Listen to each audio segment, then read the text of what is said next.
नमस्कार, मी पूजा. आज आहे day 18 of 30 days weight loss जर्नीचा. आज होती शिफ्टिंग, त्यामुळे सकाळी उठून सगळी आवराआवर करायची होती, म्हणून आजच्या एक्सरसाइजला वेळच मिळाला नाही. इथे सकाळी उठल्यावर आज मी बनवलं होतं एक डिटॉक्स ड्रिंक. यामध्ये मी ॲड केलं होतं cucumber, lemon, chia seeds, mint आणि जिंजर. थोडाफार पसारा आवरल्यानंतर मला लागली होती भूक, त्यामुळे मी 10च्या दरम्यान भाजी चपाती खाल्ली आणि अधूनमधून मी वॉटर इनटेकवर पण लक्ष दिलं होतं. आणि मी जे सकाळी डिटॉक्स ड्रिंक बनवलं होतं ते ऑलमोस्ट 2 लिटर होतं, तेही मी आज संपवलं आहे. आजच्या लंचमध्ये होतं सोयाबीनची भाजी, पालक आणि चपाती. आणि असा हा आज घरभर खूप पसारा होता. सगळं आवरल्यानंतर इवा आणि कियांशने मिळून दीदीला दिलं होतं एक छोटंसं सरप्राईज, जे दीदीला खूप आवडलं होतं.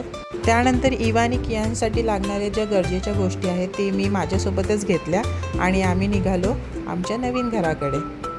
सहसा मी रात्री 7-7:30 नंतर खात नाही काही, पण आज शिफ्टिंगमध्ये सगळेच दमले होते आणि घरचे मला सारखं म्हणत होते की थोडं तरी खाऊन घे, तरीही मी अवॉइडच करत होती डिनर. त्यानंतर हळूच आवाजात कियांश मला बोलत होता, आई खा, आई खा, आणि तो मला भरवतही होता. त्यामुळे डिनरला आज मी थोडासा राईस खाल्ला. तर असा होता आजचा दिवस. ठीक आहे, बघूया उद्या तरी डाएट होतो की नाही. Bye, good night.